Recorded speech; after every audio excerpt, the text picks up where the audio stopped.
I'm gonna show you what people mean when they say everything is energy. This is the secret formula on how energy shapes your entire life or your reality. And Nikola Tesla said it best: you will never see life the same after this. All right, so let's break it down, right? So number one, emotion.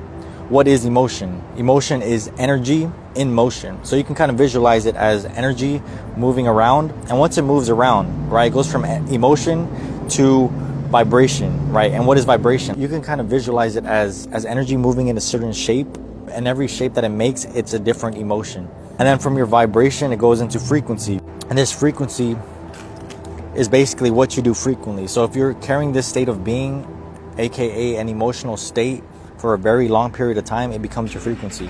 Your electromagnetic field, aka your aura field, is broadcasting this to the universe. So when you're broadcasting this energy, you start to be a magnet to whatever frequency you are vibrating at. Everybody's connected, so you're naturally gonna start attracting things based off of your frequency. And that frequency shapes your reality.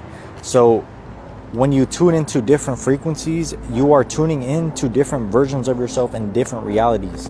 You kind of think of it like a radio station. The radio station is broadcasting every single station all at once. If you can tune into that radio station that is aligned to your desired reality, and you stay there and you don't shift your focus and shift your frequency, aka your emotional state, based off of the material world, then you can be a creator of your reality instead of being a slave to your reality, attracting things using the universe through synchronicity. Recap: emotion is energy in motion, which creates a vibration, aka a vibrational signature.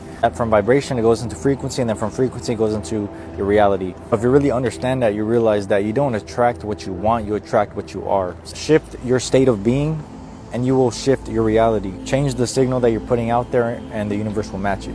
That's your power, that's your superpower. It's what it takes to persuade human beings to do something.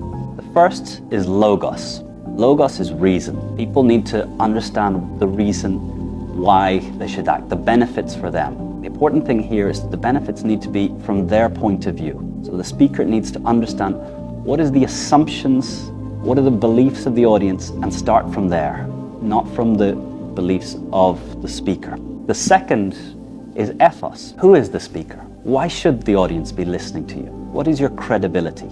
This comes from two sources. One, who are you? If Bill Gates speaks, his reputation comes from, we know who he is, we know what he's done. If I speak, perhaps you know a bit about me, perhaps someone has introduced me, but I think what you pay more attention to is how I deliver my message.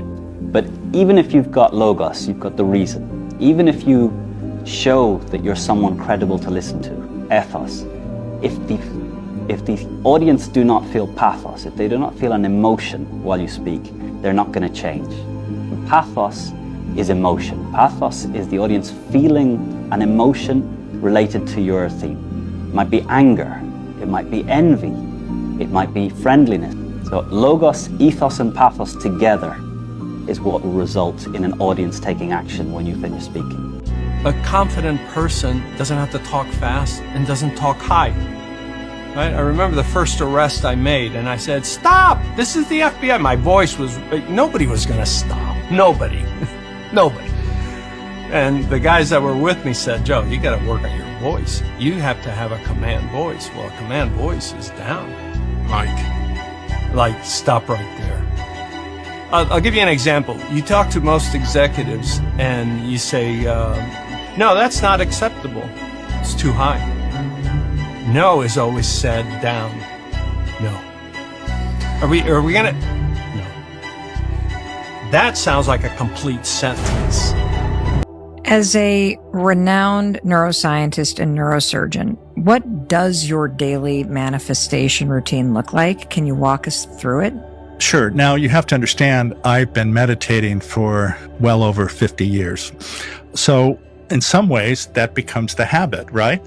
It is your mindset. It is how you look at the world. It is how you walk in the world. Every morning I wake up and I sit at the side of the bed and I do a breathing exercise. And this is where people get lost about mindfulness practices. They somehow think you have to sit like a Buddha and do this, and they get all anxious about it. There's no reason to be anxious at all. It's just to find a place where you feel comfortable.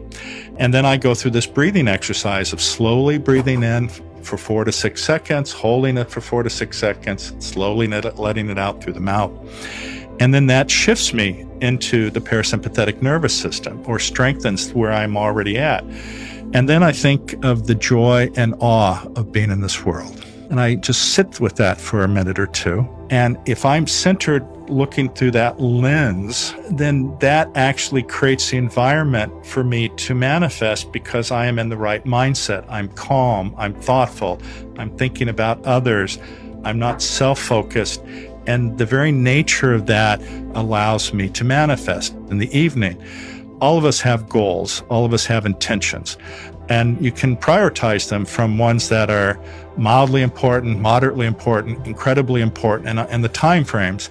And then you focus on them. And what I will do is write them down, whatever the top 3 are, repeat it silently, to repeat it aloud, to see it happening, and over and over and over again. All of those things strengthen the power and put you in the right mindset to have the greatest likelihood of you manifesting your intention. Thanks for watching. Please subscribe, like, comment and share. Thank you.